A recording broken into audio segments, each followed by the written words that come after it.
கிறிஸ்துவுக்குள் பிரியமுள்ள அன்பு கர்த்தருடைய பிள்ளைகள் யாவருக்கும் ஆண்டவராகிய இயேசு கிறிஸ்துவின் நாமத்திலே என்னுடைய வாழ்த்துதலை நான் உங்களுக்கு தெரிவித்துக் கொள்கின்றேன். கர்த்தர் தாமே இம்மட்டுமாக உங்களை குறைவில்லாமல் நடத்தினார், இனியும் உங்களை குறைவில்லாமல் ஆண்டவர் நடத்துவாராக. இன்றைய நாளிலும் கூட நாம் தியானத்திற்கு எடுத்துக்கொள்ளப் போகிற சத்திய பகுதி சங்கீதங்களின் புஸ்தகம் 85வது சங்கீதம் 12வது வசனம். Psalm chapter 85 verse 12. சங்கீதம் 85வது சங்கீதம் 12வது வசனம் சொல்லுகிறது, கர்த்தர் நன்மையானதை தருவார். எனக்கு பிரியமல்ல அன்பு கர்த்தருடைய பிள்ளைகளே, நாம் ஆராதிக்கிற தேவன் நமக்கு நன்மையை மாத்திரம்தான் தருவார். அவர் ஒருபோதும் ஒரு காலும் ஒருவருக்கும் தீமை செய்யாத தேவன். தம்மை நம்பி வந்த பிள்ளைகளை, தம்முடைய நாமத்தை அறிந்த ஜனங்களை, தமக்காக வாழக்கூடிய மக்களுக்கு ஆண்டவர் எப்பொழுதும் நல்லவராகவே இருக்கிறார்.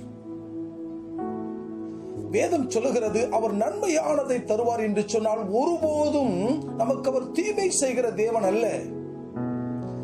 அநேகர் நினைப்பார்கள், நான் இந்த காரியத்தை செய்துவிட்டேன், எனக்கு தீமை கடந்து வருமோ, நான் தேவனுக்கு பிரியமில்லாத செய்த கிரியைகளை செய்துவிட்டேன், தீமை என்னை தொட்டு விடுமோ என்கின்ற கலக்கமும் நடுக்கமும் அவர்களுக்குள்ளே கடந்து வரும். உண்மைதான். ஆனாலும் தங்களுடைய பாவங்களை அறிக்கையிட்டு அவருடைய பாதத்தை பிடித்துக் கொண்டவர்களை ஒருபோதும் தீமை அணுகுவது இல்லை. அதனால தான் வேதம் சொல்லுகிறது, அவரை நம்பினவர்கள் யாவரும் பாக்கியவான்கள். அவரை நம்பியிருக்கிறவர்களையோ கிருபை சூழ்ந்து கொள்ளும் என்று வேதம் சொல்லுகிறது. எனக்கு பிரியமான கர்த்தருடைய பிள்ளையே, நாம் ஆராதிக்கிற தேவன் அவர் நன்மையின் இருப்பிடம், நன்மையின் உறைவிடம், நன்மையின் மொத்த உருவம் அவர்தான். ஒரு நாளும் மனிதனை போல பார்க்கிறவர் கிடையாது, மனிதனை போல யோசிக்கிறவர் கிடையாது, மனிதனை போல பாரபட்சம் பார்க்கிறவர் கிடையாது, மனிதனை போல குற்றங்களை சுட்டி காட்டி கொதறி தள்ளுபவர் கிடையாது.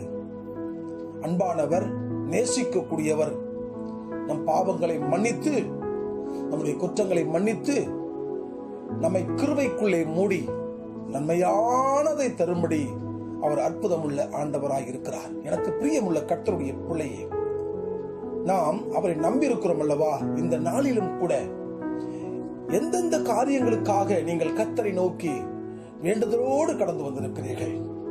நீங்கள் விரும்பின காரியங்கள் இது நன்மையாய் முடியுமா, தீமையாய் முடியுமா?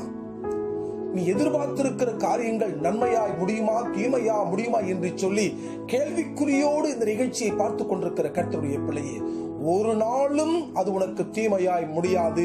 ஆண்டவர் அதை உனக்கு நன்மையாகவே செய்து முடிப்பார். நீ வெட்கப்பட்டு போவது கிடையாது. எனக்கு பிரியமான கர்த்தருடைய பிள்ளையே, ஆண்டவராகிய தேவன் நமக்கு நன்மை செய்கிறவராய் இருக்கிறபடினாலே நாம் கலங்க வேண்டாம், கண்ணீர் வடிக்க வேண்டாம். ஒரு நாளும் நாம் வெட்கப்பட்டு போவதில்லை. கலங்காதிருங்கள், ஆண்டவர் பெரிய காரியங்களை செய்வார். நாம் கண்களை மூடி செபிப்போம். எங்கள் பரிசுத்தமுள்ள நல்ல ஆண்டவரே, எங்கள் கர்த்தரும் இரட்சகருமாகிய ஆண்டவருடைய நாமத்திலே இந்த அருமையான இந்த நாளுக்காக நன்றி தகப்பனே. தேவரீர் எங்களோடு பேசின வார்த்தைகளுக்காக நன்றி அப்பா. எங்கள் ஆராதிக்கிற தேவன் எங்களுக்கு நன்மையை மாத்திரம் செய்யக்கூடிய ஆண்டவர். இதற்காக உமக்கு நாங்கள் நன்றி செலுத்துகிறோம்.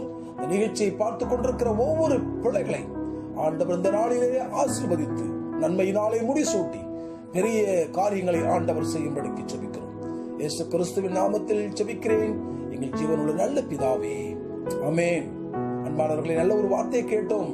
நாளை காலை மீண்டுமாக நல்ல ஒரு வார்த்தையோடு உங்களை சந்திக்கிறேன். கர்த்தர் தாமே உங்களை ஆசீர்வதிப்பாராக. God bless you.